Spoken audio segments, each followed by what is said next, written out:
Hola chicos, esta noche nosotros vamos a viajar en el tiempo y en el estómago. Nos despertaremos en una casa tradicional del Japón, Edo, más o menos unos 300 años atrás, donde el desayuno no es una carrera de microondas ni una barrita de cereal medio abierta en el transporte público a nom aquí. El desayuno es una ceremonia, una coreografía de fuego.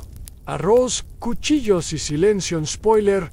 Probablemente no sobrevivirías a esto si naciste después de 1985, porque no hay cafetera, no hay cereal azucarado y definitivamente nadie le está preguntando a un asistente de voz cuál es la receta de huevos con tocino. En esta casa, hasta hervir agua es un arte sagrado que involucra carbón, meditación y una paciencia que haría llorar a un influencer.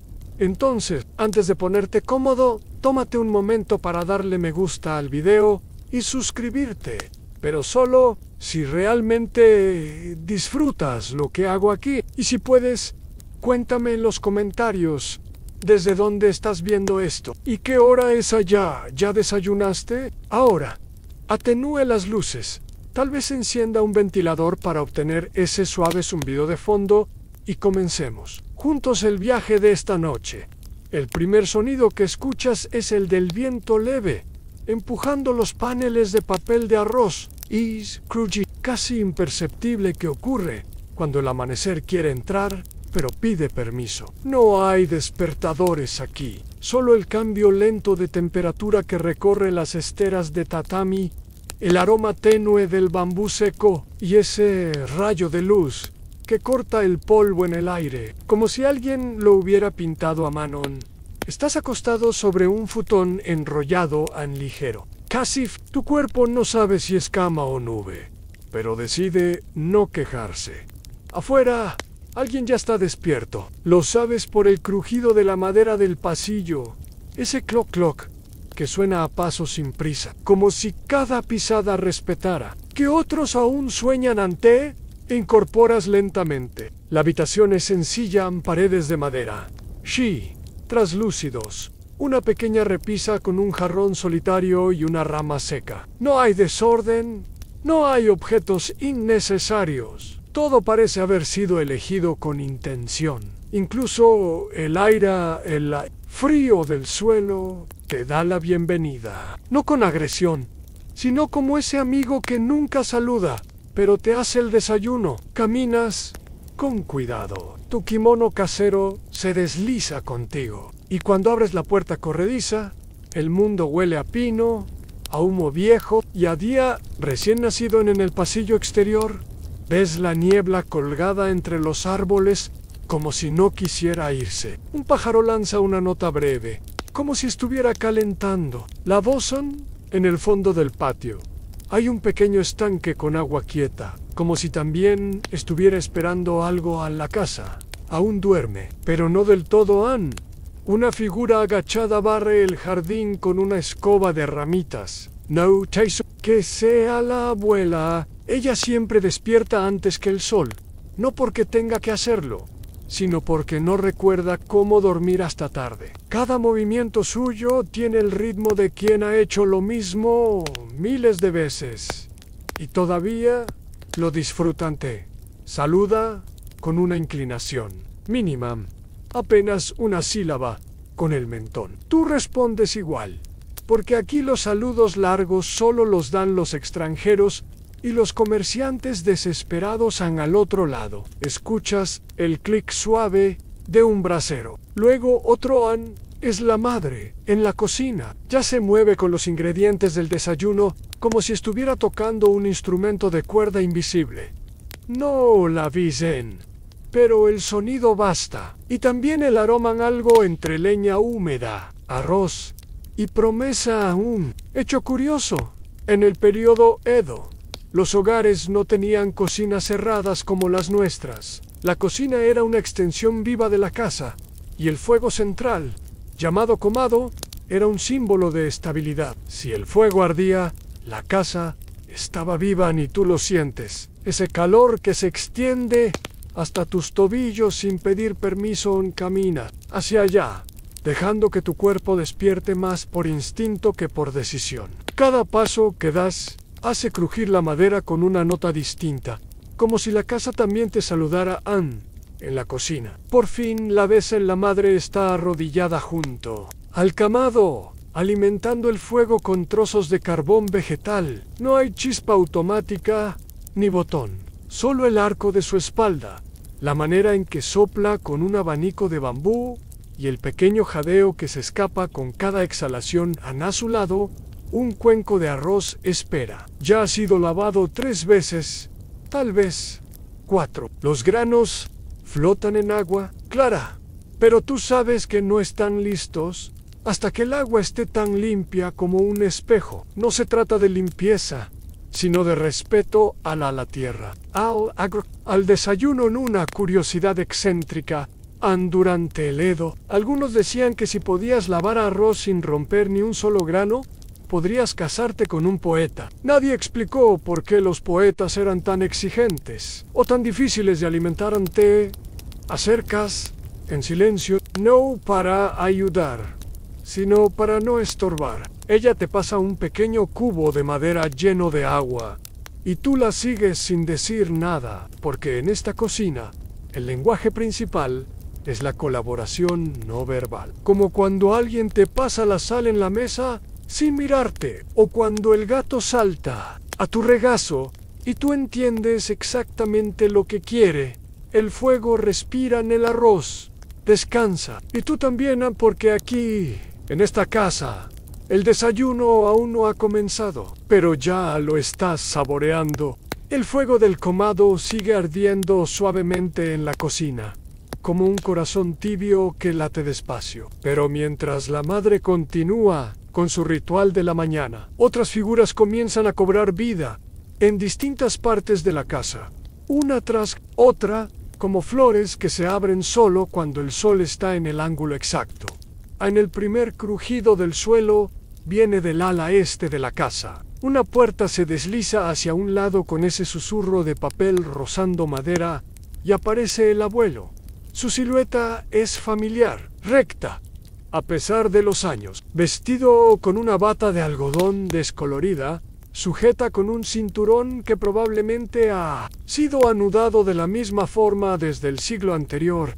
Él no dice nada al principio, solo camina hacia el jardín, como si tuviera una cita silenciosa con el sol, y probablemente la tiene.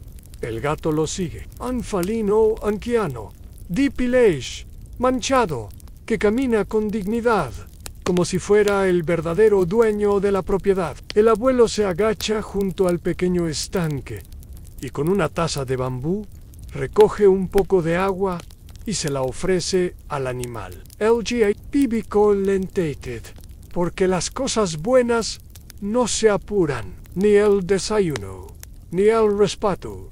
Tú los miras desde el pasillo. Hay algo profundamente tranquilizador en ver cómo cada uno cumple su parte del día sin sobresaltos. Aquí no hay regaños por llegar tarde, no hay discusiones sobre agendas, ni teléfonos que vibran contra mesas de madera. Solo una danza silenciosa, donde cada uno conoce sus pasos. La hermana menor aparece por fin, arrastrando los pies. Tiene el cabello hecho un caos glorioso, que parece haber sido diseñado por una tormenta artística. Se sienta sobre el escalón de piedra del patio y bosteza sin vergüenza, como si al hacerlo se liberara de un espíritu que la mantuvo dormida.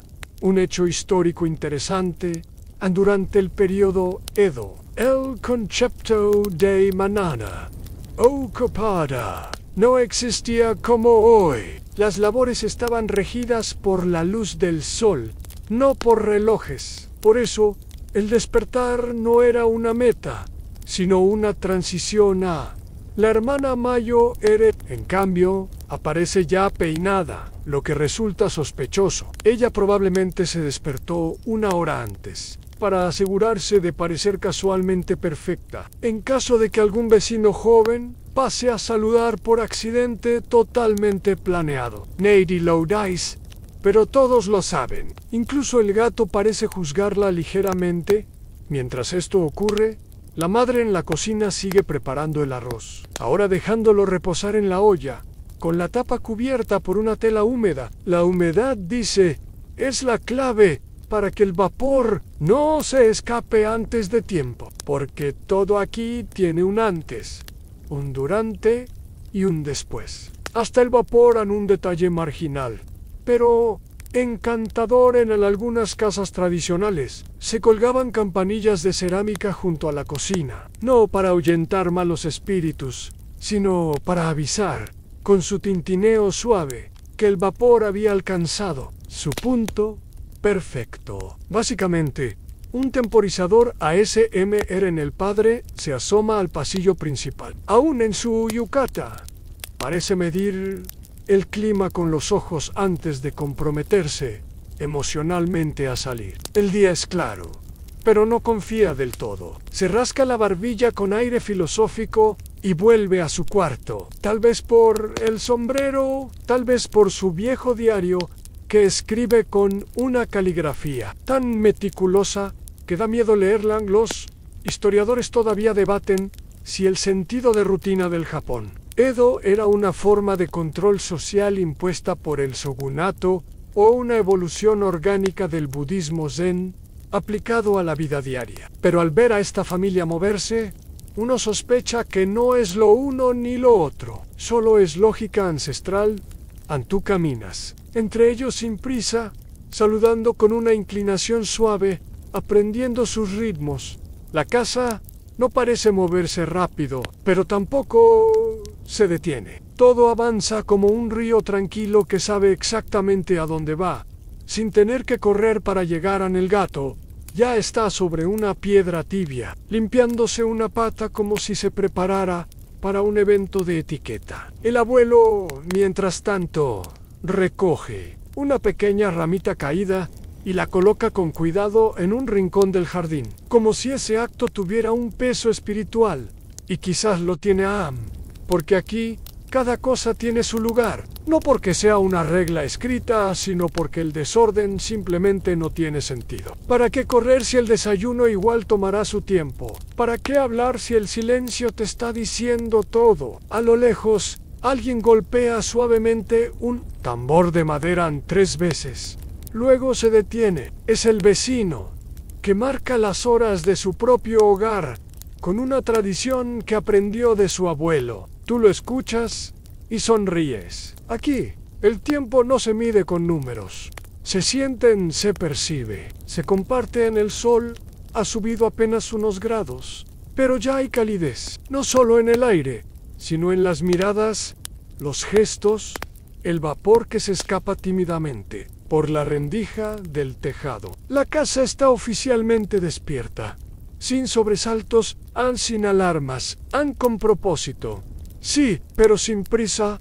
Respiras profundo y sabes que el día apenas comienza. El centro de la casa, ahora que la luz inunda los pasillos y el silencio se convierte en sonido suave, no es el salón principal, ni el pequeño jardín, ni siquiera el altar de los antepasados. Es la cocina y en ella la madre, aún con el cabello recogido de forma improvisada.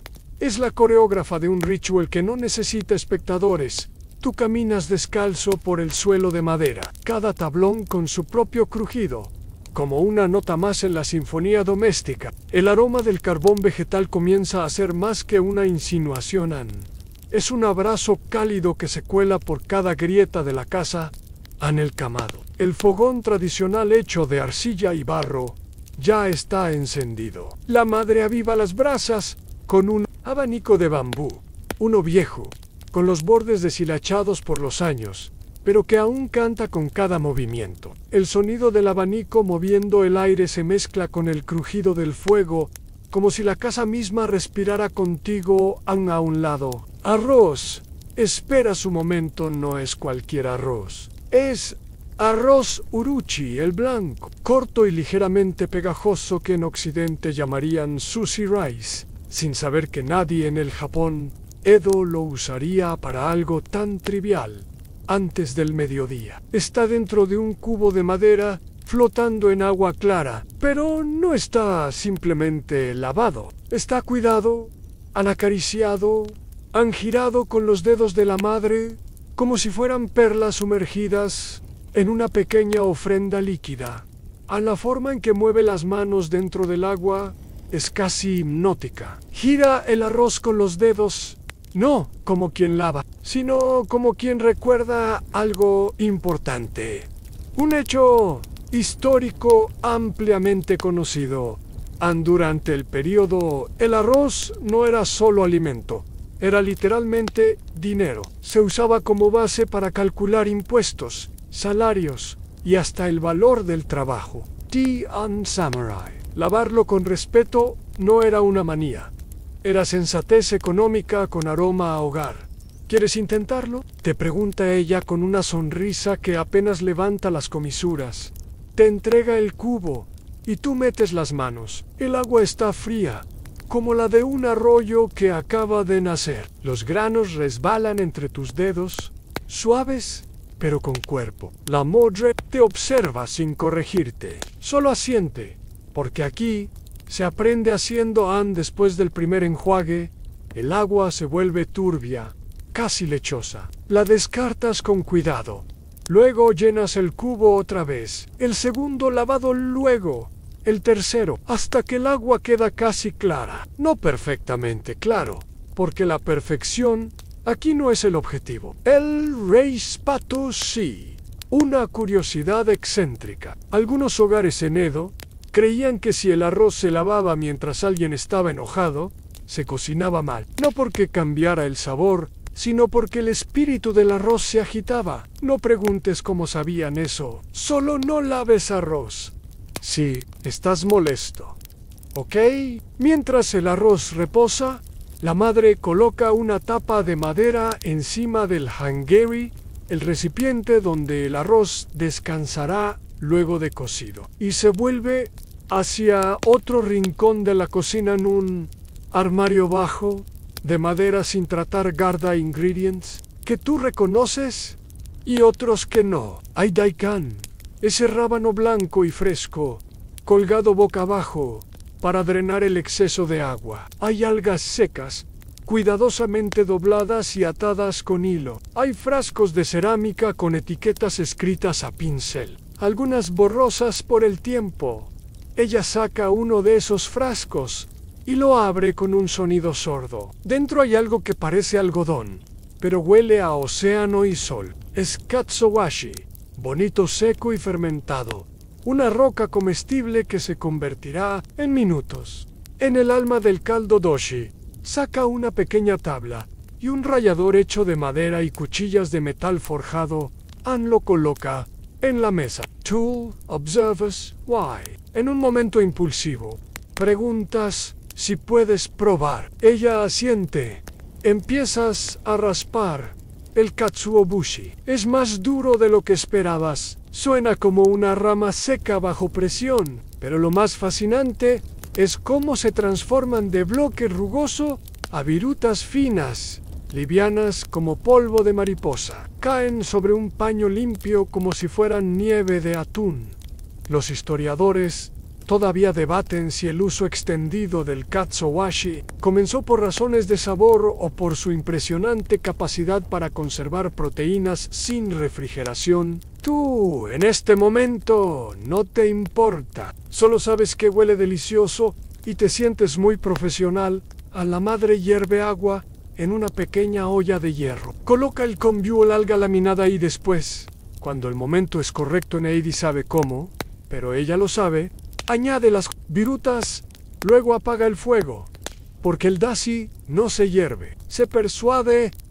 Todo esto sucede en silencio, no porque esté prohibido hablar, sino porque no hace falta. Aquí, los sonidos del carbón, el agua moviéndose, el cuchillo deslizándose, dicen más que cualquier conversación. Te sientas en un taburete bajo, observando el vapor elevarse en espirales delgadas. La madre te alcanza un paño tibio para que te limpies las manos. ¿No lo necesitabas? pero lo aceptas, porque en esta casa lo que se ofrece no se rechaza. En el aroma del doshi se mezcla con el del arroz que comienza a cocerse en la olla de barro. El vapor que escapa tiene un olor dulce, casi como la tierra después de la lluvia en el rincón. El gato ya se ha instalado cerca del comado.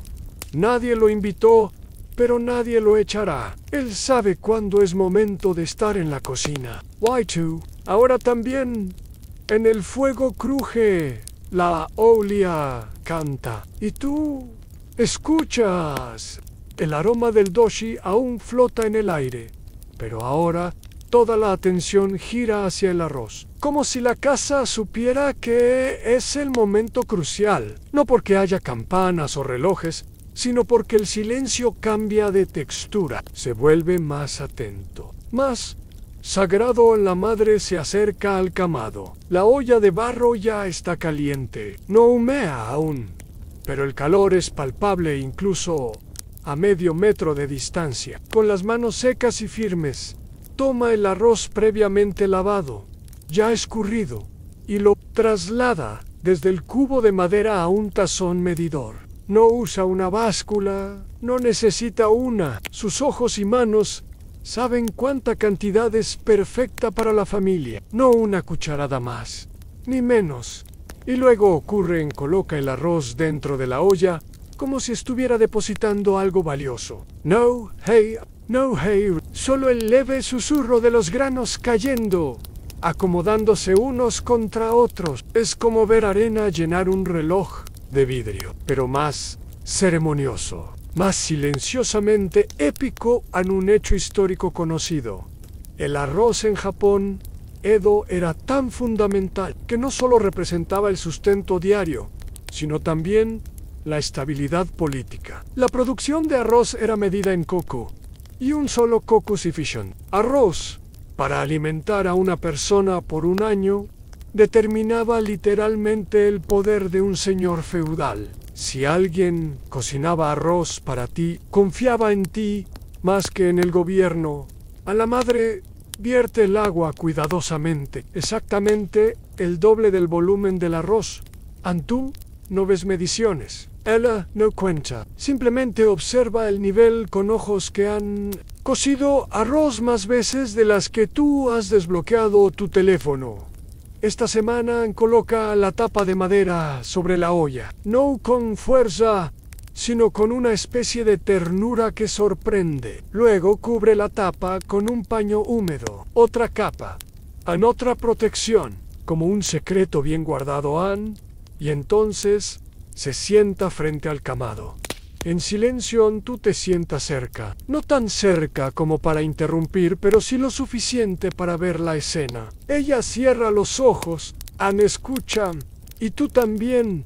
El camado tiene un sonido muy particular cuando empieza a hacer su magia, un burbujeo grave, seguido de pequeños silbidos suaves, casi como ronquidos de tierra húmeda. El calor se expande en ondas casi invisibles. El gato ronronea. El arroz comienza su metamorfosis en una curiosidad excéntrica. Algunos cocineros en Edo aseguraban que podían saber cuando el arroz estaba perfecto con solo oler el vapor. Otros juraban que si ponías una moneda de cobre sobre la tapa y saltaba levemente, era el momento exacto. Algunos incluso decían que si el gato de la casa estornudaba, era hora de apagar el fuego. Lo cierto es que nadie confiaba en un reloj. La madre toma su abanico de bambú otra vez y con calma alimenta el carbón con aire. No lo hace para aumentar el fuego, sino para que el calor sea parejo, como un susurro constante. A su lado tiene un reloj de arena, solo que está decorado, muy viejo, con detalles de laca roja. Probablemente tiene más de una generación, y nadie lo usa como reloj realmente. Está ahí por tradición, y quizás para recordarte que el tiempo no siempre corre en línea recta. Los historiadores todavía debaten si el estilo de cocción en olla de barro fue una técnica traída desde Corea o una invención propia del Japón medieval. Pero en este momento Tú solo sabes que esa olla contiene algo más que arroz. Contiene historia en cuidado, en silencio. La madre se levanta, se estira un poco la espalda. Mira la olla como si le estuviera juzgando. Luego saca un pequeño papel doblado y lo coloca sobre la tapa. ¿No entiendes por qué? Ella tampoco explica, pero por alguna razón se siente como una señal. Tal vez un deseo, tal vez un gesto hacia los kami del hogar en el arroz. Sigue cocinándose. Tú no haces nada. Solo escuchas, sientes y respiras. Y de pronto entiendes lo importante que es no intervenir en algo que está saliendo bien por sí solo. El gato bosteza. Se da la vuelta y se acomoda de nuevo junto al comado, como quien sabe que nada importante ocurrirá por unos minutos. Why, Tim? Razonam. Porque aquí lo que vale la pena toma tiempo, y cuando termina, lo sabrás. Sin alarmas, sin notificaciones, solo por el olor, por el aire, por la forma en que el silencio cambia. Otra vez en el vapor comienza a escaparse por los bordes de la tapa. No en coros, sino en cintas finas, dulces huele a hogar, a ideas, a la infancia que uno no recuerda, pero que el cuerpo sí reconoce. A la madre se acerca una vez más. Coloca su mano sobre la tapa. No directamente, claro, sino sobre el trapón, sientan, evalúan y entonces apaga el fuego. Con un gesto breve, eficaz, como un punto final al final de una oración larga y bien dicha. Ahora, a reposar, dice por fin. Es la primera palabra que pronuncia en varios minutos. Why? Tía Sintes, como si esa única palabra fuera suficiente para explicarlo todo. La olla queda allí, cubierta, como un regalo envuelto, esperando su momento. Tú también en esperasan, porque a veces eso es todo lo que hay que hacer para que algo salga bien.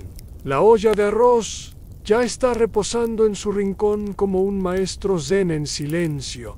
Y ahora los sonidos en la cocina cambian de textura. Ya no hay vapor burbujeante ni madera crujiendo bajo los pies. Lo que se escucha ahora es más discreto suave sonido del katsuobushi al caer, el roce de una cuchara de madera en una olla de hierro y un leve clic cuando el recipiente se apoya perfectamente sobre el fogón.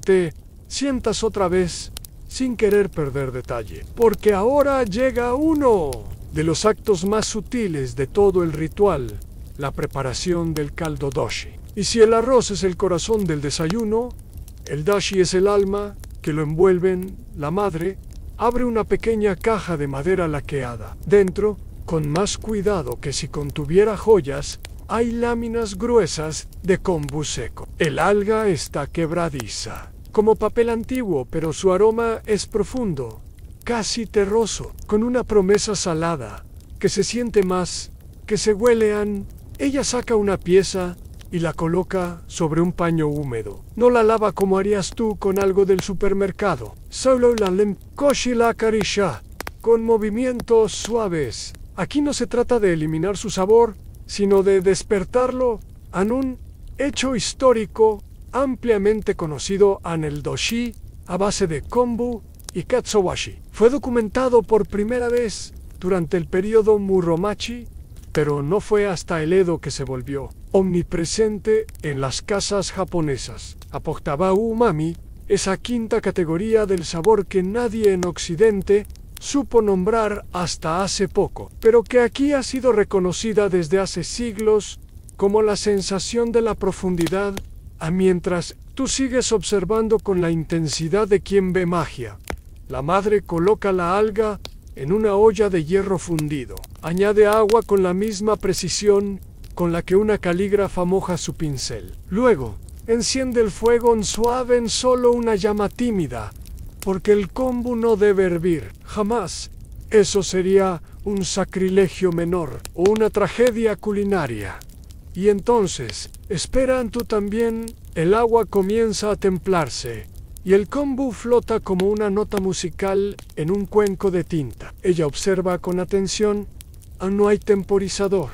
No hay cucharita para probar, solo hay experiencia, intuition y respeto, una curiosidad marginal y deliciosa. Algunos ancianos del período Edo creían que si el cambu hacía burbujas antes de ser retirado del fuego, era señal de mal karma en la cocina, y que para contrarrestarlo había que colgar una rama de pino fresco cerca del fogón por el resto del día. Por si acaso, tú consideras ir a buscar una ramita cuando la madre decide que el alga ha entregado su esencia. La retira con pinzas de bambú, la coloca en un cuenco a un lado, como si todavía pudiera servir para otro plato, porque aquí nada se desperdicia, ni siquiera el sabor residual aún después.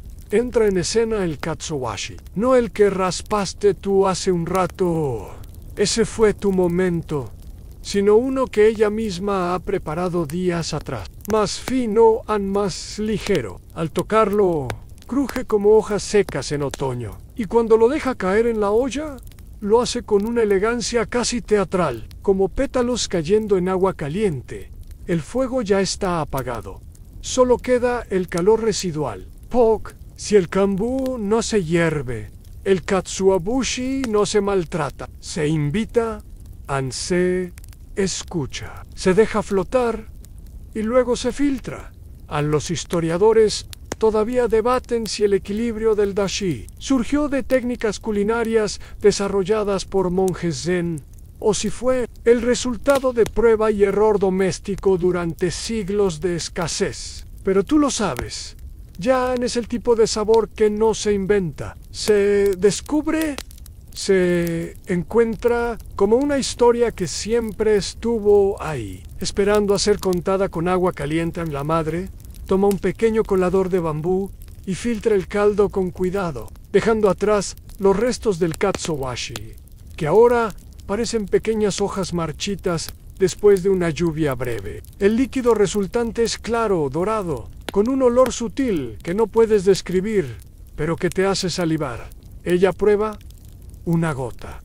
Y tú también, no hay sal, no hay especias, tan solo un sabor que parece tener profundidad emocional, como si te hablara de montañas lejanas, de peces viajando por siglos, de olas que rompen contra rocas antiguas. Después, añade una cucharada de pasta de miso a otro cuenco. No la lanza, no la mezcla con prisa, la disuelve lentamente, con palillos, en un poco del dashi caliente. Solo entonces la añade al resto del caldo. Nunca hierve el miso. El miso, dice la abuela desde el jardín con voz de trueno suave, pierde el alma. Si lo haces hervir anotas mentalmente. Hervir é igual a mao, calor suave, sabor, sabiduría más. ALMA, intacta en el miso, se disuelve y el color cambia. Ya no es dorado puro, sino un tono más profundo, como barro claro o té fuerte bajo la luz del atardecer. Ella deja la olla en la parte menos caliente del camado para que se mantenga tibia, como un susurro que se guarda para más tarde. El gato, por cierto, ha subido a una estantería. Desde allí observa, con ojos entornados y cuerpo estirado, como si también se beneficiara del aroma. Quizás también haya sido chef en otra vida. Todo está casi listo, pero falta algo en la madre. Abre otro compartimiento de madera y saca un paquete, cuidadosamente envuelto en tela blanca. Dentro, pequeños cubos de tofu descansan sobre un paño suaves, en delicado santé. Recuerda a almohadas en miniatura. Ella los coloca dentro del caldo, donde flotan con calma, y tú también flotas un poco. No en el caldo, claro, pero sí en la escena, porque todo en esta cocina tiene sentido, tiene ritmo, tiene alma y ahora también tiene dashi. Mientras el arroz sigue reposando en su cuna de barro y el dashi calienta discretamente en un rincón del camado, tú notas que la madre se vuelve hacia un armario al fondo de la cocina. Es bajo, apenas más alto que sus rodillas, y hecho de madera clara y rugosa. Cuando lo abra, No escuchas un sonido metálico o moderno, solo el susurro de una tela deslizándose y el crujido lento de una tapa de madera dentro. Hay un conjunto de frascos, urnas de cerámica y cajas cerradas con tapas. Aquí vive otro universo culinario, el de los tsukemono, los encurtidos tradicionales. No esperes vinagre moderno, ni colores fluorescentes. Esto no es un bar de sushi, esto es el Japón Edo, y los encurtidos se hacen con tiempo. Sal, piedra y quizás un poco de magia doméstica. Ella toma uno de los frascos y lo acerca a la luz. Tú te asomas con una mezcla de curiosidad y precaución, como si fueras a observar una criatura marina. Y tiene sentido, los vegetales que descansan en su interior han cambiado, no están muertos. Están transformados. Fermentados, sí, pero vivos en aroma, textura y carácter aún. Hecho histórico ampliamente conocido en el Japón del período Edo. Los tsukemono no eran un acompañamiento menor, eran esenciales para balancear la dieta de arroz blanco, proporcionando los ácidos y vitaminas que de otra manera faltarían. Algunos incluso servían como arroz falso durante épocas de escasez uno solo. Bien salado, podía hacer que un bocado de arroz supiera a banquete. Ella destapa el primer recipiente. Un golpe olfativo te alcanza con firmeza, pero sin violencia. Es una mezcla de tierra húmeda, sal y algo vagamente dulce. Dentro, rodajas de nabo daikon han sido prensadas durante días entre capas de salvado de arroz NUKA, sal y una piedra redonda del tamaño de una calabaza pequeña. Las rodajas son flexibles, doradas y brillan como si acabaran de sudar bajo el sol. Prueba, dice ella, ofreciéndote una rodaja con sus palillos. Tú aceptas. El primer contacto es crujiente, luego salado, luego una acidez inesperada que se disuelve en dulzura, como si el vegetal te estuviera contando un chisme muy antiguo y divertido. Una curiosidad excéntrica. Algunas familias en Edo pasaban sus lechos de fermentación en ukedoko de generación en generación, igual que un bonsai o una espada. No se trataba solo de tradición con cada año. Los microorganismos del nukadoko se fortalecían, creando un perfil de sabor único e irrepetible. Básicamente, un ecosistema culinario con apellido la madre toma otro frasco. Este es más pequeño, con cuerda de cáñamo en la tapa. Lo abre con un gesto hábil y dentro descubres pepinos verdes, aún firmes, flotando en un líquido oscuro y especiado. Son shoy azuk, encurtidos en salsa de soya, más intensos, más salados, con un aroma que parece sacado de un sótano místico para el padre, murmura ella, sin que haga falta explicar por qué. Es el tipo de sabor que requiere experiencia de vida para apreciarlo, o al menos haber sobrevivido a la guerra de los 100 años en Japón. Oh no. Y entonces saca el tercer frasco. Este no está en cerámica, está en madera tallada, con símbolos apenas visibles. Dentro, trozos de berenjena, pequeños, morados oscuros, casi negros, como piedras de río con piel, fermentados en miso durante semanas. El aroma es complejo ante rozón, y la textura, cuando los pruebas, es de otro mundo. Suaves por fuera, concentrados por dentro, como una sinfonía escondida dentro de una almohada. Los historiadores todavía debaten si los tsukemono fueron originalmente medicina disfrazada de alimento, o alimento disfrazado de medicina. Lo cierto es que, en esta casa, son ambos. Y algo más. La madre los coloca todos en pequeños platitos de cerámica. No combinan entre sí, porque cada uno tiene su origen. Unos son cóncavos, otros rectangulares, uno parece tallado con conchas incrustadas. Pero juntos forman un paisaje de colores: el dorado del daikon, el verde oscuro del pepino, El violeta profundo de la berenjena es como mirar una pintura que huele a ella. Los acomoda en una bandeja baja, que probablemente tú no habrías notado. Antes, tiene un borde laqueado, apenas descascarado en una esquina. No es nueva, no lo necesita. La perfección aquí se mide en historias, no en brillo. En el gato baja de la estantería y se acerca. No, Pied Commit. Solo se sienta cerca, como si quisiera participar en la ceremonia o vigilar que se haga correctamente. Tú tampoco hablas. Te limitas a observar y a sentir cómo el hambre empieza a cambiar de un deseo fisiológico a una ceremonia anticipada. Todo está casi listo. El arroz, dormido en su olla, el caldo, sereno y aromático en los encurtidos, brillando como joyas comestibles. Y tú, sentado allí, como si hubiera sido parte de esta familia desde hace generaciones. La cocina, ya cargada de los aromas del arroz reposado, el doshi templado y los encurtidos brillando como joyas de sal. Se prepara ahora para una nueva prueba de maestría en el huevo An. Pero no cualquier huevo, no uno hervido a prisa ni frito con descaro, non. Lo que está por suceder aquí es una coreografía de capas, calor y delicadeza.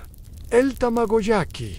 La madre se mueve con precisión hacia un estante superior. De allí saca una sartén rectangular, ennegrecida por el uso, con los bordes ligeramente combados hacia afuera. No está nueva. Está porque aquí los objetos se vuelven confiables con el tiempo.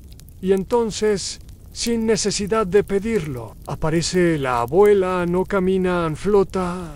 Bueno, no literalmente, pero su llegada tiene ese peso ceremonial de quien no necesita anunciarse para ser importante. Lleva un pañuelo en la cabeza, un delantal de lino y una expresión que dice voy a juzgar todo lo que hagas, pero con cariño en un hecho histórico, ampliamente conocido durante el período Edo.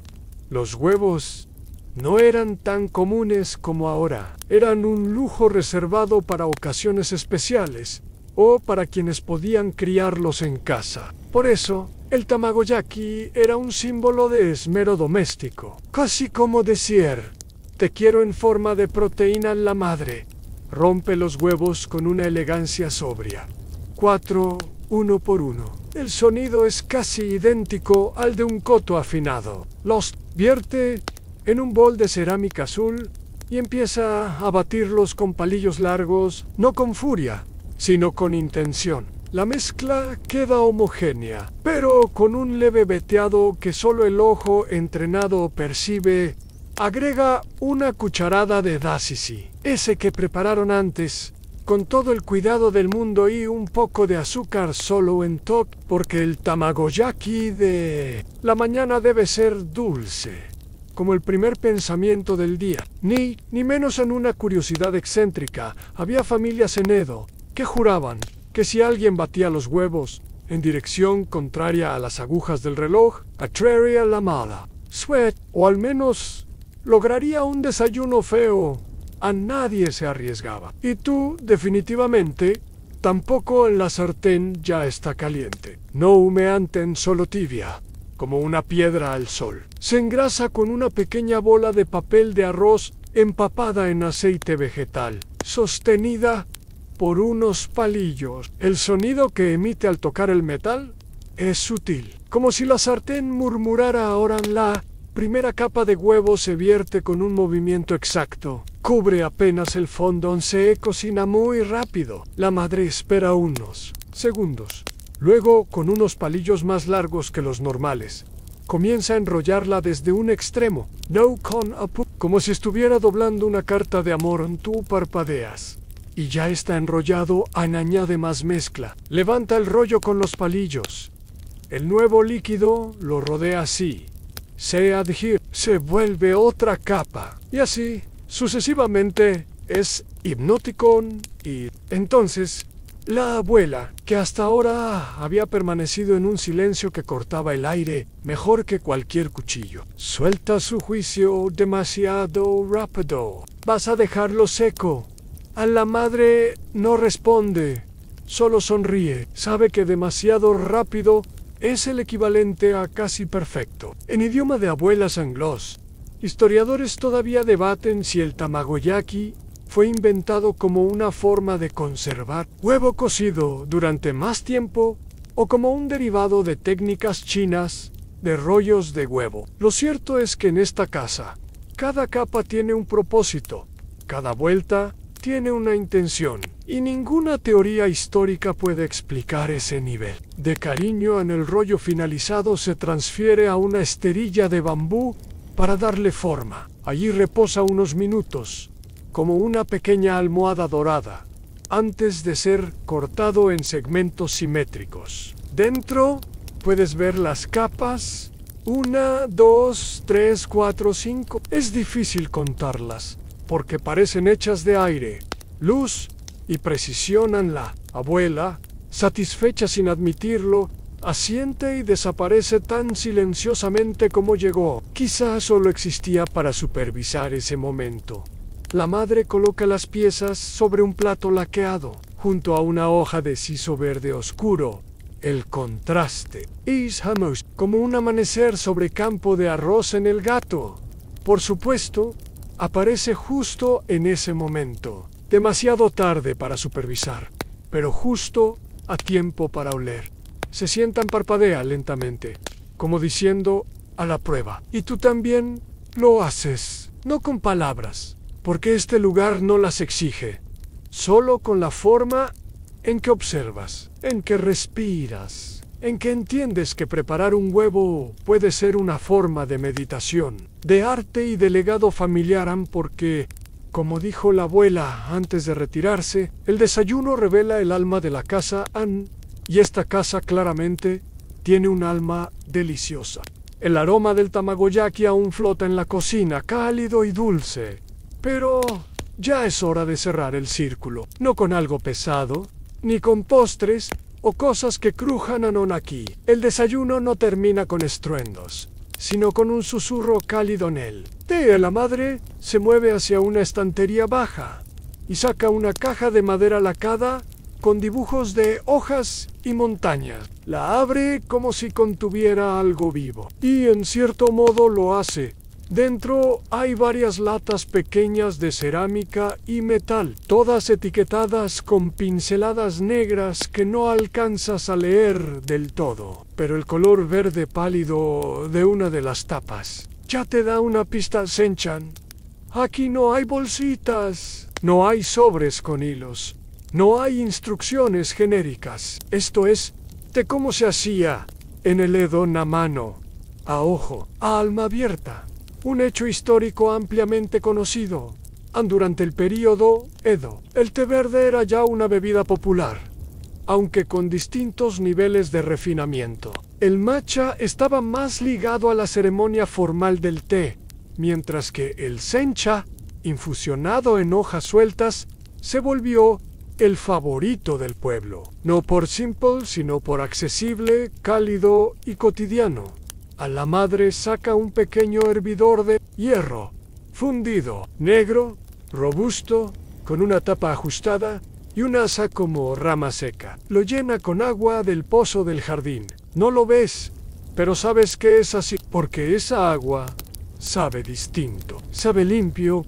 Mientras el agua comienza a calentar sobre el comado, ella prepara los cuencos, no tazas, no vasos, cuencos de cerámica rústica, todos distintos. Uno tiene un borde irregular, como si hubiese sido moldeado por el viento. Otro tiene un esmalte azul que parece haber atrapado el cielo de verano.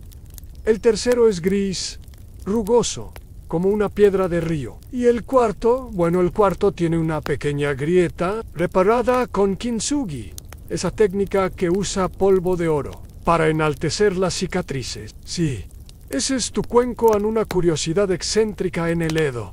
Se creía que los cuencos de té tenían personalidad. Algunos hogares asignaban uno a cada miembro de la familia y nadie más podía usarlo. Si se rompía, se reparaba. Si se perdía, se lamentaba. Un buen cuenco, decían, podía recordar las manos que lo habían sostenido, a la madre retira el hervidor justo antes de que el agua hierva, porque el sencha no se lleva bien con temperaturas altas. Se vuelve amargo, dicen. El desayuno en esta casa no tiene espacio para amarguras ancoloca. Las hojas sueltas en una tetera baja, de cerámica sin esmalte. El olor que emana es verde, vivo, con una nota vegetal que casi puedes masticar, como un campo de recién podado, pero en miniatura. Advierte el agua, con un gesto fluido sin palabras. El vapor sube como una nube perezosa, y tú, otra vez, solo puedes mirar. Los historiadores todavía debaten si la forma cotidiana de servir sencha influyó en la evolución de la ceremonia del té moderna, o si fue al revés. Lo cierto es que esta escena tiene toda la solemnidad de un ritual, sin la rigidez de uno, como si el silencio aquí fuera más instructivo que cualquier manual después de unos minutos exactos, medidos por la pausa entre dos respiraciones. No por religious la madre sirve el té, no de una tetera a un cuenco directamente, sino en pequeños toques, alternando entre ellos para asegurar que todos tengan el mismo color, el mismo calor, la misma tensión. Tú sostienes tu cuenco con ambos, es cálido o no caliente, tiene peso, tiene historia, y cuando lo acercas, el aroma te dice que el desayuno está por terminar, pero el día apenas comienza. Bebes. El sabor es vegetal, sí, pero también suave, como un suspiro verde en la abuela. Reaparece, por supuesto, como si el aroma la hubiese convocado. Se sienta, toma su cuenco sin pedirlo, es azul más grande que los otros, y da un solo sorbo largo, se aspira. Bueno, dais, y no hace falta más. Es la validación final. El gato se ha enrollado junto a tu pierna. El vapor del té se eleva como si tejiera telarañas de luz entre las sombras de la mañana. No hay música, no hay voz, solo la respiración, el calor, el peso del cuenco entre tus manos y tú entiendes, sin necesidad de traducción, que aquí el té no es solo una bebida, es un cierre, una señal de que todo está en su lugar, de que por ahora nada falta, porque el desayuno en Japón no termina cuando se sacian el hambre y la sed, termina cuando la conversación se calla por completo y los cuencos quedan tibios sobre la mesa. El cuenco aún está cálido entre tus manos, el vapor se ha disipado, pero queda ese rastro húmedo que parece hacer más lento el paso del tiempo. Nadie dice nada, y curiosamente no es incómodo. Es un silencio con peso, un silencio que se siente lleno, no vacío. Y entonces, como si una cuerda invisible diera la señal, la madre se levanta, el desayuno ha terminado. Pero el ritual no aquí, porque ahora viene la parte más invisible, y por eso mismo, más sagrada. Al limpiar nada, se hace con prisa, nada con desdén. Cada acción es una continuación del desayuno, como una coda suave al final de una canción que no quieres que termine. La madre recoge los cuencos de té con ambas manos, los apila con cuidado sobre una bandeja de madera. No chocan entre sí, no suenan. Parecen entender que su momento ya pasó y que deben retirarse con dignidad en un hecho histórico ampliamente conocido en el Japón del periodo Edo. La limpieza no era simplemente una costumbre práctica, se trataba de una expresión de armonía de respeto hacia el entorno y de orden espiritual. Limpiar no era borrar lo ocurrido, sino honrarlo al devolver todo a su sitio original. La abuela se ocupa del comado, apagando el calor residual. Con una técnica que no comprendes del todo, usa una varilla de hierro para levantar una compuerta, permitiendo que el aire deje de alimentar las brasas. El sonido que hace es suave, como un suspiro de despedida. Tú miras a tu alrededor, a los encurtidos, ya cubiertos y guardados. El tamagoyaki, consumido en su totalidad. El arroz, lo que quedó, se transfiere a una pequeña caja de madera llamada ojitsu, donde se mantendrá tibio por horas, listo para quien llegue tarde o necesite un segundo desayuno. El gato claramente está considerando la segunda opción en una. Curiosidad excéntrica. Había casas en Edo donde el acto de guardar el arroz en el ojitsu se acompañaba de una oración breve, algo así como: gracias por tu blancura, por tu dulzura, por tu quietud. Y si alguien comía sin pronunciarla, la abuela de la casa podía invocar una maldición de tristeza. Al mediodía, nada letal, pero sí incómodo. A la madre lava los cuencos en un balde de madera. No hay, solo agua tibia y un paño, que parece tan viejo como el shogunato. Cada plato se lava, se enjuaga, se seca y se apila, pero no en torres inseguras como las de tu cocina. Aquí, cada objeto tiene su lugar, como una pieza que regresa al tablero después de una partida silenciosa. A los historiadores todavía debaten si esta forma de limpieza minuciosa era una práctica heredada de las enseñanzas zen o una costumbre más general del hogar japonés. Algunos dicen que viene del budismo, otros del sentido común llevado a su máxima expresión. Pero tú empiezas a sospechar que, en realidad, es ambas cosas y ninguna. Es simplemente parte de cómo respira la casa y tú, como no quieres romper el ritmo, te ofreces a ayudar a la madre asiente con una leve sonrisa. Te pasa un paño seco, señala la mesa. Tú entiendes. No es cuestión de rapidez, es de presencia. El trapo recorre la madera y tú puedes ver cómo el polvo invisible se retira, como si el sol de la mañana lo expulsara con elegancia a la mesa. Limpian el piso, barrido, la tetera, vuelta a su rincón, la sartén rectangular, secándose sobre una toalla, nada brilla. No hay perfumes ni desinfectantes en solo orden, solo calma. El gato ya no está. Tal vez se ha retirado a su lugar de meditación, probablemente una caja llena de arroz o el regazo de un anciano imaginario. Laurest, has aprendido que todo aquí tiene su ciclo, su entrada y salida. Y cuando la madre por fin se quita el delantal y lo cuelga junto a la puerta, sabes que es la señal final. No hay campanas, no hay aplausos. Pero el desayuno ha terminado en todo lo que parecía mágico, ha vuelto a su estado cotidiano, y sin embargo, todo ha cambiado. Tú también, porque, como la abuela dijo sin decirlo, si sabes cómo alguien limpia, sabes cómo vivían. Y esta casa, claramente, vive con alma. Cuando creías que ya todo había concluido, algo cambia en el aire.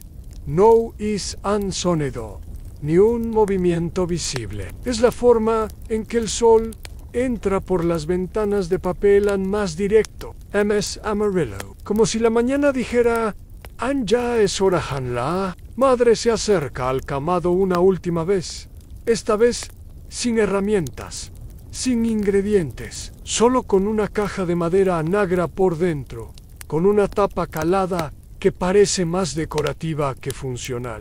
Pero tú sabes que nada aquí es solo por estética. Levanta la tapa del horno y con unas pinzas largas saca los trozos de carbón ya gastado. No están apagados del todo, pero tampoco brillan. Tienen ese color gris perla con bordes aún rojos, como brasas que ya han contado su historia y esperan volver a dormir. Los deposita en la caja de madera, uno por uno, con movimientos lentos y meticulosos. Cierra la tapa y entonces ocurre algo curioso. En un leve silbido, no de vapor, sino de silencio entrando. La caja está diseñada para dejar entrar justo la cantidad de aire necesaria para que el carbón se apague por completo, sin romperse. Un hecho histórico ampliamente conocido en el carbón vegetal. Fue esencial en el Japón de Edo no solo para cocinar, sino para calentar y hasta dibujar en ciertos tipos de papel artesanal. Pero una brasa rota mal enfriada, podía desperdiciarse. Y en una época en que nada se tiraba. Eso era prácticamente un crimen doméstico, el olor del carbón apagado. Empieza a mezclarse con el resto de los aromas de la cocina. No es desagradable. Es terroso, humeante, como si la casa suspirara por última vez antes de cambiar de actividad. Es el tipo de olor que se queda en la ropa y más tarde te hace cerrar los ojos por un segundo en medio de la calle. Una curiosidad excéntrica, algunas familias colgaban saquitos de tela con pequeños fragmentos de carbón usado en los aleros de sus casas, creyendo que protegían contra los rayos o al menos contra las visitas inoportunas. Dicen que el olor del carbón frío aleja a los malos espíritus y también a ciertos vecinos. A la madre guarda las pinzas, barre el pequeño polvo negro del comado y lo cubre con una tabla de madera plana. Así queda como una parte más del mobiliario invisible, olvidado hasta mañana. Ni mientras eso ocurre, tú miras a tu alrededor y notas lo que ha cambiado. El aroma del doshi ya no domina. El dulce del tamagoyaki ha sido reemplazado por un fondo de madera y ceniza. El té, antes vibrante, ahora se siente lejano. El olor de los encurtidos ha sido tragado por el aire. Los historiadores todavía debaten si las casas japonesas tradicionales estaban diseñadas para permitir la disipación rápida de los olores como parte de una filosofía de desapego. Algunos argumentan que la arquitectura tenía una función espiritual al permitir que el momento, por más delicioso que fuera, no se aferrar, que todo, incluso el aroma de un buen desayuno, debía partir cuando ya no era necesario, y tú, parado en medio de esa cocina limpia, ordenada, sin rastros, entiendes esa filosofía más de lo que pensabas, porque el desayuno ha terminado, no en el sentido literal, sino en el emocional. La mesa está limpia, el fuego, dormido en los utensilios, guardados, el gato, invisible, y la abuela, probablemente meditando sobre cuál de tus movimientos fue más torpe y ni tú simplemente respiras. Es como si la casa hubiera decidido inhalar profundamente durante la preparación. Y ahora, por fin, exhalara Anne. Y en esa exhalación se hilaba todo, el ruido, el vapor, los sabores, el calor, y deja solo eso en paz. Después de guardar el carbón, la madre se detiene unos segundos frente al comado ahora cubierto. Parece escuchar algo que tú no puedes oír. O tal vez está simplemente dejando que el momento respire por sí solo. Luego toma un pequeño cuenco de madera. Dentro hay los restos del desayuno, una cáscara de huevo, unas hojas de shiso que no se usaron, un pedacito de tamagoyaki que el gato olfateó y rechazó con arrogancia felina. No se tira nada. Se tiran sale por la puerta lateral de la cocina, la misma que da al jardín. Tú la sigues en el jardín, es pequeño, no de esos que aparecen en revistas ni en postales. Aquí no hay linternas de piedra pulida ni estanques artificiales, solo tierra negra, plantas funcionales y una compostera de madera cubierta con una lona de arroz tejida. Aquí es donde va lo que sobra, pero no como castigo, como regreso a un hecho histórico ampliamente conocido en el Japón Edo. Los hogares practicaban lo que ahora llamaríamos una forma avanzada de sostenibilidad, no por moda, sino por necesidad. Toda materia orgánica era devuelta a la tierra, y muchas casas tenían un pequeño jardín, donde los restos del día volvían al ciclo natural. Era tanto acto agrícola como espiritual. La madre se agacha, abre la tapa de la compostera con una mano curtida. Huele a fermentación, a tierra caliente, a cosas que ya fueron, pero que ahora esperan ser parte de algo nuevo. Coloca los restos con cuidado. No los lanza, no los deja caer, como si incluso eso requiriera respeto. El gato aparece otra vez, claro, silencioso como siempre. Mira dentro de la compostera. Decide que nada ahí vale la pena. Y se acomoda junto. Hay un pequeño emperador sin reino. Una curiosidad excéntrica en algunos hogares del campo. La primera cucharada del arroz se dejaba a un lado del jardín, en una piedra plana, como ofrenda a los kami del hogar. No era superstición vacía, era una forma de decir, compartimos esto contigo, porque incluso los espíritus necesitan desayuno. La madre se levanta, sacude las manos, mira al cielo. El sol ha subido unos grados más. Las sombras han cambiado. Ya no son largas ni perezosas. Ahora se mueven como estudiantes que no quieren llegar tarde. El día avanza. Tú lo sientes en la piel, en la luz más blanca, en el aire que ya no huele a caldo o carbón, sino a hierba y viento. Los historiadores todavía debaten si la fuerte conexión entre comida y tierra en la vida cotidiana del Edo se debía a creencias sintoístas o simplemente a una ética agrícola profunda. Pero cuando ves a la madre regresar a la casa con las manos vacías y una sonrisa leve, sabes que aquí no hay diferencia entre religión y rutina. Todo está unido. Tú te quedas unos segundos más. El jardín, aunque modesto, guarda una belleza que no sabías que estabas buscando. Entre las plantas crecen algunas hierbas que probablemente formarán parte del almuerzo. Unas cebollas verdes, algo que podría ser siso, tal vez Mizuna, nada exuberante. Todo útil. Hay un pequeño pozo, cubierto con una tapa redonda, tal vez el mismo del que salió el agua para el té, y cerca, un banco de piedra con una grieta. En él parecería que nadie se sienta allí, pero hay un cojín plegado sobre él, por si alguien decide hacerlo. Te sientas-ti. El banco está frío, pero no incómodo. Desde allí ves la cocina por la puerta abierta. La luz entra, rebota en las paredes de madera y forma una especie de resplandor suave que cubre todo, como si la casa estuviera envuelta en una manta cálida, invisible y permanente. El gato salta sobre la piedra del pozo, se lava una pata con lentitud. Tú lo miras, en él no te mira. No necesita hacerlo, ni tú piensas.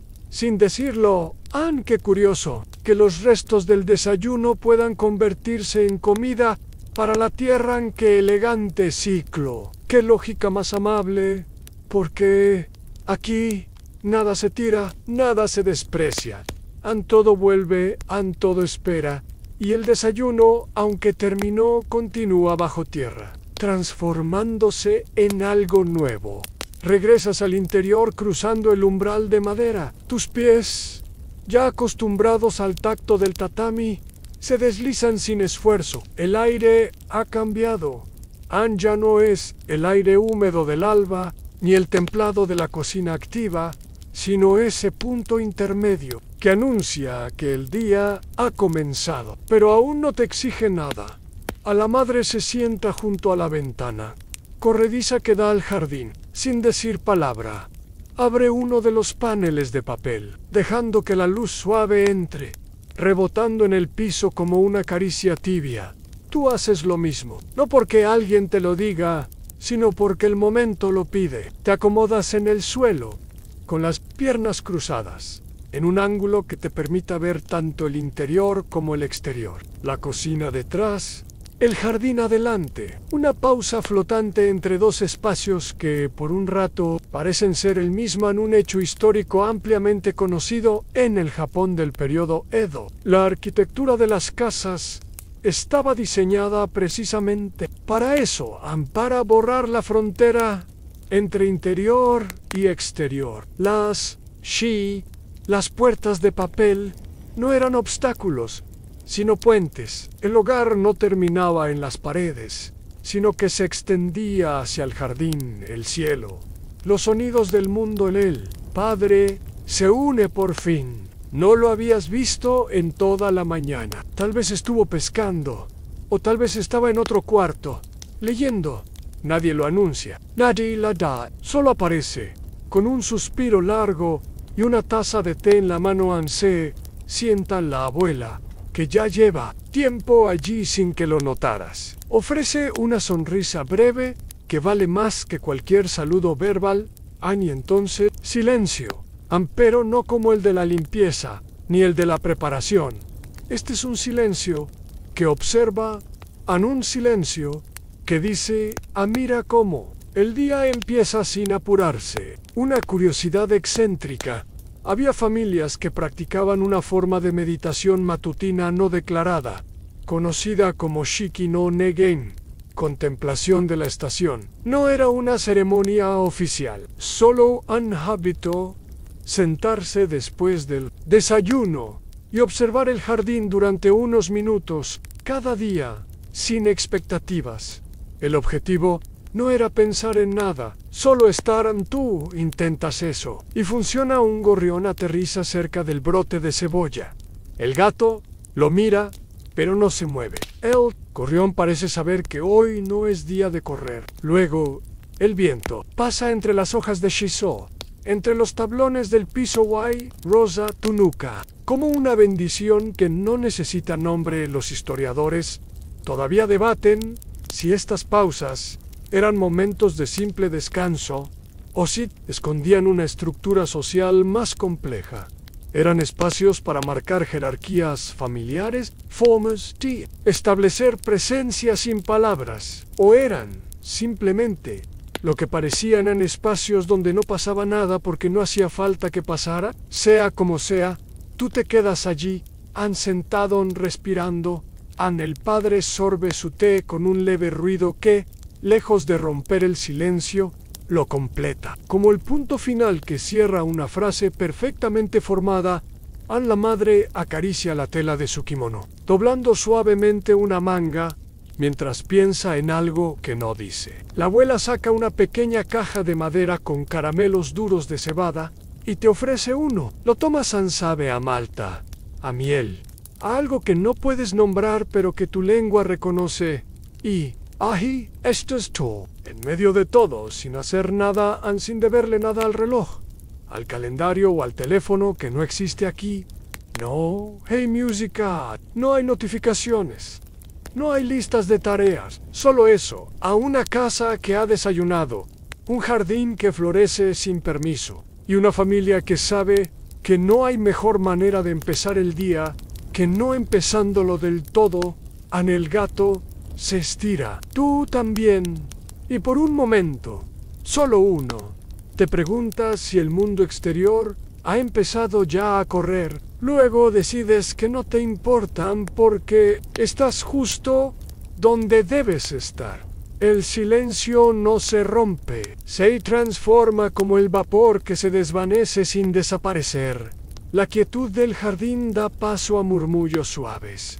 No hay cambio brusco, no hay inicio oficial. Solo la madre que, sin levantar la voz, menciona que las hojas del nabo están creciendo torcidas, que quizás necesitan replantarse. El padre asiente con un leve HM. La abuela menciona, sin mirar a nadie, que hoy es buen día para encurtir rábanos. El sol está correcto. El Irasek lo dice con la misma convicción con la que otros discuten leyes universales, y tú, sentado ahí, comienzas a ver que planear el día. Aquí no es una carga. No hay agendas, ni tableros con imanes de colores, ni recordatorios que gritan desde pantallas, solo comentarios que flotan como pétalos. Se dicen, se dejan caer y aterrizan cuando deben, en un hecho histórico ampliamente conocido en el periodo Edo. Los días en los hogares tradicionales se organizaban sin relojes. Las tareas seguían la posición del sol, los sonidos del vecindario, Seomo, el vendedor de tofu, o el tambor del barrendero, y los ritmos del cuerpo. No había que organizarse. Simplemente se respondía al mundo. La madre menciona que después del mediodía pasará el comerciante de papel que quizás traiga hojas nuevas de washi para escribir cartas. El padre dice que ha oído que hoy habrá viento del norte, lo que podría afectar las cuerdas del pozo. Y la abuela, con tono apenas audible, sugiere hervir las cáscaras de naranja. Sí, por si alguno se enfría. En una curiosidad excéntrica, se decía que dejar las cáscaras de naranja secándose sobre el camado ayudaba a calmar los espíritus irritables del hogar. También perfumaba la casa de forma natural. En algunas familias era la madre quien decidía cuándo hervirla, y eso solía significar que alguien había estado de mal humor últimamente. Tú escuchas. No participas mucho porque hablar aquí no parece urgente. Las palabras no corren, caminan descalzas. A la madre se levanta. No dice a dónde va, pero todos lo saben. Revisará las hojas torcidas. El padre se estira, toma un pequeño cuaderno y una brocha. Posiblemente escribirá algo que no mostrará a nadie. La abuela recoge una caja pequeña con botones sueltos y comienza a clasificarlos. ¿Para qué? No importa. Lo que importa es que eso también es parte del día. Los historiadores todavía debaten si esta forma de planear sin estructurar es un vestigio del pensamiento budista zen o simplemente el resultado de siglos de vivir en armonía con la naturaleza. Pero tú sospechas que es otra cosa, algo más intuitivo, como si la casa tuviera su propio ritmo y todos simplemente lo siguieran. Como una corriente tibia, tú decides, por fin, ¿hablar? ¿Puedo ayudar? La abuela no responde con palabras, solo te pasa un cuenco con legumbres secas y te señala otro. Vacío, empiezas a separarlas. Las rojas a un lado, las oscuras al otro. Es fácil, hipnótico. El sonido seco que hacen al caer en el cuenco nuevo te recuerda lluvia sobre techo de teján, y mientras haces eso, escuchas al padre escribir. El roce del pincel sobre papel washi es casi imperceptible, pero está ágil, como una respiración más zen. Entonces notas que el sol ha girado. Ya no entra desde el jardín, sino desde el otro lado, donde hay un pequeño corredor techado. La luz es más blanca ahora, más despierta, pero aquí dentro sigue todo igual. No hay prisa, no hay horarios, han solo pequeñas acciones que, como el desayuno, no son un medio para llegar a ningún fin en son. El fin en sí. La mañana ya se ha deslizado más allá de su mitad. No hay campanas ni relojes que lo anuncien, pero algo en la luz, algo en el sonido más seco de las hojas del jardín, te dice que es momento. Y justo cuando esa intuición toma forma, la madre aparece con una tetera distinta, más baja, más panzan a menos, y un pequeño cuenco de bambú con dulces envueltos en papel de arroz.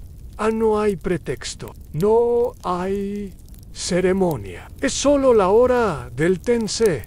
Sirve en silencio, sin formalidad. No is chanoyu. Es elaborada ceremonia del té que requiere formación, inclinaciones exactas y años de práctica. Esto es otra cosa, más íntimo, más cotidiano. Un hecho histórico ampliamente conocido en el Japón Edo. El té se bebía varias veces al día, pero no siempre con el rigor de la ceremonia. En muchos hogares había una versión más sencilla, el ocha no jikon, donde el té se compartía como excusa para sentarse, respirar y hacer nada juntos. A la madre sirve el té con manos firmes. Tú recibes la taza con ambas manos, como ya has aprendido. El líquido es verde pálido, casi dorado, y el aroma recuerda al campo recién llovido. Ese tipo de frescura que se siente más en la nariz que en la boca. Los dulces, envueltos con esmero, crujen levemente al desenrollarlos. Uno de ellos tiene forma de flor de ciruelo. Otro parece una ola congelada. Muerdes con cuidado en pasta de frijol dulce, harina de arroz, una pizca de algo cítrico que no puedes nombrar. En una curiosidad excéntrica, Había dulces que solo se hacían para las estaciones específicas. No por falta de ingredientes, sino por creencia. Comer un dulce de primavera en otoño se consideraba un acto de desorden emocional. ¿Cómo decir, te amo en el momento equivocado? A la abuela saca de su manga interior, literalmente como una hechicera, un dulce extra que parece más viejo. Te lo ofrece sin hablar. Lo aceptas, claro, y resulta tener un sabor ahumado, como si hubiera pasado parte de su vida junto a un comado. El padre toma su taza y mira por la ventana. El gato está dormido ahora, completamente estirado, como si le hubieran sacado el aire como a un futón. Nadie lo molesta. A los historiadores todavía debaten si esta costumbre de tomar té a mitad del día era más una pausa filosófica o un reflejo de la estructura de clases sociales. Algunos argumentan que en casas de campesinos se usaba para planear el trabajo restante, mientras que en casas más acomodadas se trataba de meditación disfrazada. Pero aquí, ahora, tú sabes que no es ni lo uno ni lo otro. Ané es solo una manera de vivir con ritmo, una forma de insertar ternura en un día cualquiera. La madre rompe el silencio con una frase inesperada. El dulce estaba demasiado dulce. Tú niegas a no con palabras, sino con una sonrisa. Ella asiente como si eso confirmara una teoría antigua sobre Tian. Entonces se hace otro silencio, distinto al de antes. Uno suave, de boca llena y corazón tibio. Y tú piensas, tal vez la dulzura no es algo que se come, sino algo que se vive. La luz ha cambiado otra vez. Ya no es blanca ni amarilla. Es esa luz anaranjada que parece venir con un suspiro. Entra de lado, acariciando el tatami con dedos largos, revelando partículas de polvo que flotan sin urgencia, como si incluso el aire hubiera decidido moverse más despacio.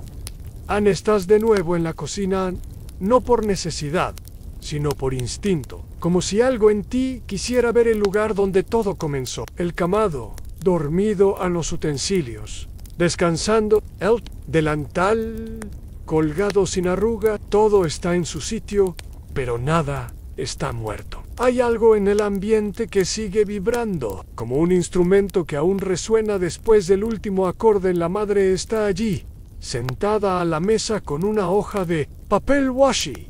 Frente a ella, tiene un pincel en la mano.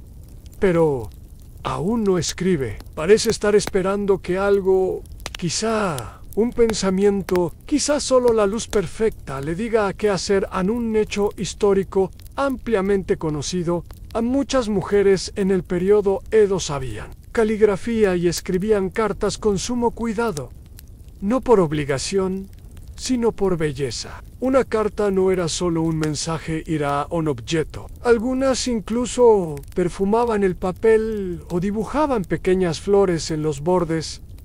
Tú te sientas en el mismo lugar donde desayunaste. El asiento aún recuerda tu forma. Casi puedes oír el crujido del arroz, el burbujeo del miso, el murmullo del té. Pero no hay platos, no hay fuego, solo memoria en una. Curiosidad excéntrica se decía que los buenos desayunos dejaban un eco en el tatami. No un sonido real, sino una sensación, como si la madera supiera que allí hubo algo importante. Algunas abuelas afirmaban poder leer ese eco como una especie de oráculo doméstico. El gato entra, se estira y se acuesta cerca del horno apagado. Parece que vuelve a custodiar el espacio donde el día nació. El calor ya no está, pero queda el recuerdo. Y eso, al parecer, le basta a los historiadores. Todavía debaten si el énfasis japonés en los finales suaves, como cerrar puertas sin ruido o acabar una comida en silencio, refleja una cultura del desapego o simplemente una estética de la cortesía. Pero tú empiezas a sospechar que no se trata de ninguno. Tal vez es solo una forma de decir gracias. Sin palabras, a la madre por fin mueve el pincel, traza un carácter con suavidad, como si acariciara el papel. Luego otro An y otro más. No sabes lo que significan, pero no importa. Lo, ¿entiendes? De todos modos, en la cocina huele a madera tibia y al eco de la mañana en el sol desciende. Y tú, sin darte cuenta, bostezas, no de aburrimiento. De plenitud en la abuela entra, mira todo con ojos tranquilos, como si confirmara que la jornada ha cerrado. Su círculo naciente con la cabeza. Y tú también. Ya no hay más que hacer. Solo recordar y descansar. Y así, mientras la última luz del día se escurre entre los tablones de la casa, tú permaneces quieto. Ya no necesitas moverte. Ya no hay nada pendiente. La cocina está en calma. El jardín en silencio. Y hasta el viento parece haberse acostado sobre el techo. Respiras. Todo es más lento ahora. Más blando. La madre ha guardado el pincel. La abuela se ha acomodado en su silla baja, moviendo los dedos como si contara cosas invisibles. El padre bosteza, largo y sin culpa. Y tú, simplemente, estás sin planes, sin ruido, sin peso. Cocina, tan llena hace unas horas, sigue ahí, intacta, pero en tu memoria sigue latiendo. La sopa, el arroz, la dulzura del tamagoyaki, el crujido de las verduras encurtidas, todo sigue allí, envuelto en vapor dorado, y sonidos suaves. Todo tuvo su lugar, todo tuvo su tiempo, y ahora, como los platos ya lavados, como el carbón enfriado y el gato dormido, también tú puedes entregarte al descanso, confiar en que el mundo, por un rato, no necesita nada más de ti.